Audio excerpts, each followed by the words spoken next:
Everyone, welcome to my channel NEET NET. Guys, notification out हो चुकी है, date आ चुके हैं CSIR नेट का 25, 26, 27 कभी भी हो सकता है।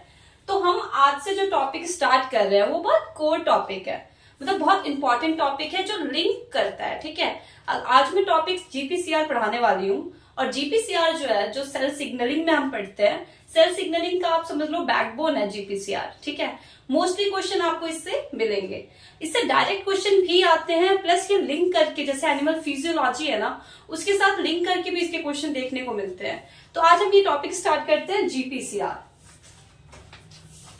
बेसिकली मैं बता दूं कि जो सेल सिग्नलिंग है, तो सेल सिग्नलिंग में हम क्या देखते हैं, हम रिसेप्टर और लिगेंड की इंटरेक्शन देखते हैं। ठीक है, रिसेप्टर और लिगेंड।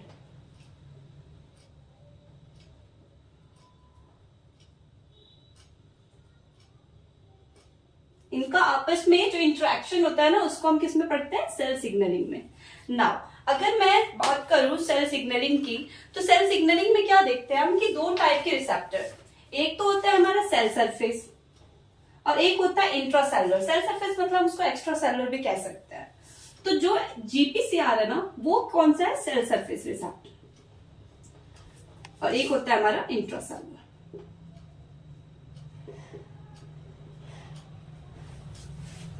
तो जो हमारा इंट्रासेलुलर है ना, वो स्मॉल एंड हाइड्रो, कौन सा होगा बताओ, हाइड्रोफोबिक। मैंने आपको प्लाज्मा मेम्ब्रेन में कितने बार बताया कि जो मेम्ब्रेन होता है, जो अंदर वाला मेम्ब्रेन होता है, वो कैसा होता है, हाइड्रोफोबिक। कौन सा मेम्ब्रेन, ये जो अंदर के मेम्ब्रेन होता है। ठीक है, तो और इसमें कैसा होगा, जस्ट इसका ऑपोजिट, लार्ज एंड हाइड्रोफिलिक, क्योंकि ये कैसा है, ये सरफेस पे प्रेजेंट है, तो डेफिनेटली ये कौन सा होगा, हाइड्रोफिलिक। इतना क्लियर है आई होप सबको। तो ये बेसिक एक डेफिनेशन आप समझ लो। अब अगर हम बात करें इसके सेल सरफेस को, मैं आज डिटेल में लेके जाने वाली हूँ, क्योंकि इसमें हम क्या पढ़ेंगे, GPCR। तो क्या इसमें बस GPCR ही होता है, नहीं, कौन कौन से और होते हैं बताओ। एक तो होता है आयन गेटेड, उसमें हमें क्या चाहिए होता है, हमें आयन चाहिए होता है ना। और दूसरा होता है एंजाइम, जिसमें हमें एंजाइम की रिक्वायरमेंट होती है। एंजाइम कपल्ड रिसेप्टर हम उसको कहते हैं। तो we use enzyme here, okay, we need enzyme.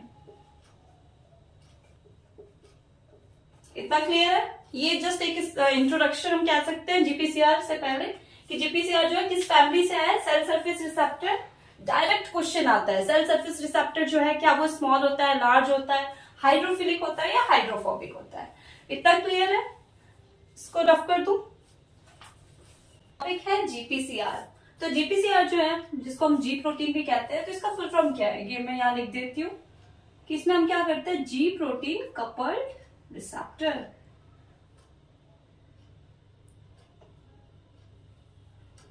ये है GPCR। ठीक है, ये क्या होता है, इसमें जो G प्रोटीन है ना, वो ट्राइमेरिक प्रोटीन है। ट्राइमेरिक प्रोटीन से क्या मतलब है कि इसके पास अल्फा बीटा गामा, ये तीनों ही होते हैं। जब ये इनएक्टिव होता है, when G protein is inactive, at that time ये जो अल्फा बीटा गामा है ना, ये तीनों टुगेदर रहते हैं। ठीक है, यहाँ पे तीनों ही रहेंगे। लेकिन जब ये हम एक्टिव करते हैं इसको, तो उस टाइम पे क्या होगा कि जो G अल्फा सब यूनिट है ना, वो अलग हो जाएगा, और G गामा जो है, G बीटा गामा जो है, वो डिफरेंट हो जाएगा। ठीक है, तो ये एक्टिव होगा कैसे, क्या ये खुद एक्टिव हो जाता है, नहीं। इसको एक्टिव करने के लिए कौन सा हम क्या यूज करते हैं, गैफ, GEF। ये क्या होता है, जो गैफ है, ये गैफ क्या करता है, ये एक लिगेंड बाइंडिंग साइट है। ये इनएक्टिव प्रोटीन जो होता है उसको एक्टिव में कन्वर्ट कर देता है। हमें जो हमें यूज आएगा, जो GPCR में जिसका हम यूज देखते हैं मोस्टली, वो कौन सा है, G अल्फा सब यूनिट। ओके, G अल्फा सब यूनिट और G बीटा गामा का भी रोल है, वो भी मैं आपको बताऊंगी। ओके, तो जो G अल्फा सब यूनिट है, उसको हम इसको हमने 4 टाइप में डिवाइड किया। ठीक है, इसके 4 सब टाइप्स है, जिसमें सबसे पहला कौन सा आता है, G alpha I, G alpha S, second one is G alpha I, third one is G alpha 12, 13 and fourth one is G alpha Q। ये किसके टाइप्स है, ये अल्फा सब यूनिट के टाइप्स है।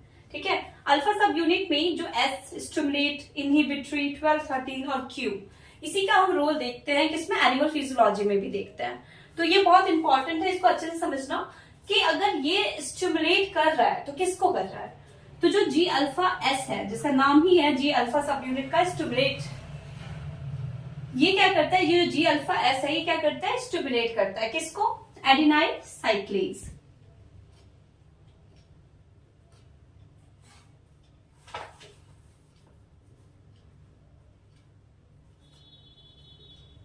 ठीक है, तो जी अल्फा आई क्या है, आई से क्या समझते हैं हम लोग, इनहिबिट। इनहिबिट किसको करेगा, एडिनाइल साइक्लेज को ही।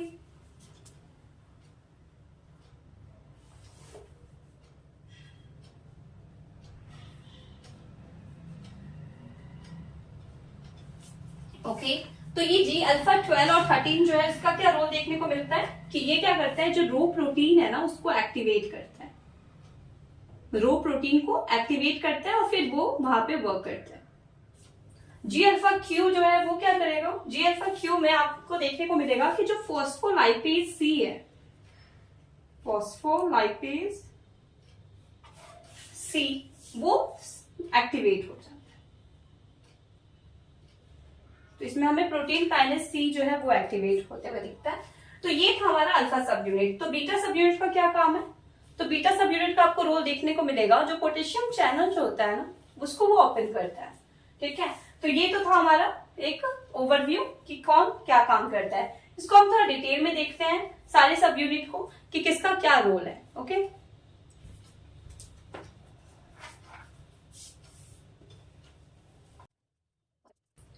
ओके, तो जो फर्स्ट वन है वो है हमारा जी अल्फा एस, जिसको हम क्या बोलते हैं, जी अल्फा सब यूनिट, जिसको स्टिमुलेट करना है। ठीक है, तो सबसे पहले क्या होगा, जो जीपीसीआर है वो क्या होगा, एक्टिव। जीपीसीआर एक्टिव है, इसका मतलब क्या हुआ कि जो अल्फा सब यूनिट है वो सेपरेट हो गया और बीटा गामा एक तरफ हो गया। ठीक है, तो ये सबसे इंपॉर्टेंट है। उसके बाद क्या होता है कि अगर जीपीसीआर एक्टिव है तो जो जी प्रोटीन है वो भी एक्टिव है। ठीक है, जैसे ही जी प्रोटीन एक्टिव होगा तो जी प्रोटीन एक्टिव होने के बाद क्या आएगा, हमारा जी अल्फा एस आता है, जो है हमारा जी अल्फा स्टिमुलेट। ये क्या करेगा, बेसिकली इसका वर्क क्या होता है कि ये क्या करता है, स्टिमुलेट करता है किसको, अभी मैंने बताया था, बताओ, एडिनाइल साइक्लेज। ठीक है, उसको क्या किया इसने, स्टिमुलेट किया ना। अगर ये रिएक्शन अगर चल रहा है, फॉर एग्जांपल जो एटीपी है वो क्या करेगा, वो कन्वर्ट हो जाएगा हमारा सीएमपी में। तो मैं इसको ऐसे करके दिखाऊं, तो हमारे पास क्या आ गया, कैंप आ गया। ठीक है ना, मेन इसका वर्क जो है हमें किसको एक्टिवेट करना है, प्रोटीन काइनेज ए को एक्टिव करना है। प्रोटीन काइनेज ए जो है ये क्या हो जाएगा, एक्टिव हो जाएगा। जैसे ही प्रोटीन काइनेज ए एक्टिव होता है तो हमें रिस्पॉन्स देखने को मिलेगा। मतलब मुझे अगर कोई अपने टारगेट टिश्यू में या टारगेट ऑर्गन में पहुंचाना है अपना जो सिग्नलिंग है, तो वो कैसे जाएगा, प्रोटीन काइनेज ए जैसे ही एक्टिव होगा वो अपना रिस्पॉन्स देगा। इसके बाद अगर मैं बताऊं, प्रोटीन काइनेज ए में 4 सब यूनिट होता है, 2 तो होते हैं कैटालिटिक और 2 होते हैं हमारे रेगुलेटरी। तो जो हमारे कैटालिटिक होते हैं ना, वही उसके जो सिग्नल है वो कहां जाते हैं, न्यूक्लियस में, क्योंकि ट्रांसक्रिप्शन कहां होगा, न्यूक्लियस में होगा। तो सिग्नल कहां जाना चाहिए, न्यूक्लियस में जाना चाहिए। वहां पे क्या होता है, जो हमारा क्रैब है ना उसको क्या कर देता है, वो फॉस्फोराइड कर देता है।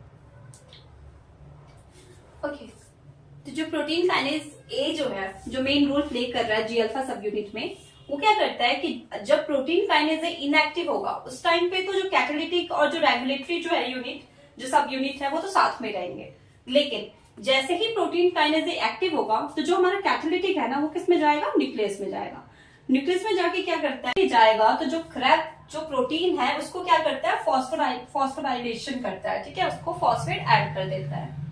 नाउ यहाँ पे क्या होगा कि एक प्रोटीन है सीबीपी, क्री बाइंडिंग प्रोटीन, वो एक्टिवेट हो जाता है। जैसे ही वो एक्टिवेट होता है तो एक न्यू क्री जीन जो है ना वो वहां पे प्रेजेंट होता है, जो कि क्या करता है, मेन ट्रांसक्रिप्शन जो है, जो प्रोसेस करना है, जो ट्रांसक्रिप्शन हमें वर्क करना है वो करता है। ठीक है, तो ये क्या था हमारा जी अल्फा सब यूनिट।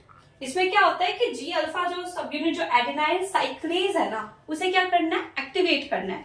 जैसे ही एडेनाइल साइक्लेज एक्टिवेट होता है तो जो एटीपी है वो किस में कन्वर्ट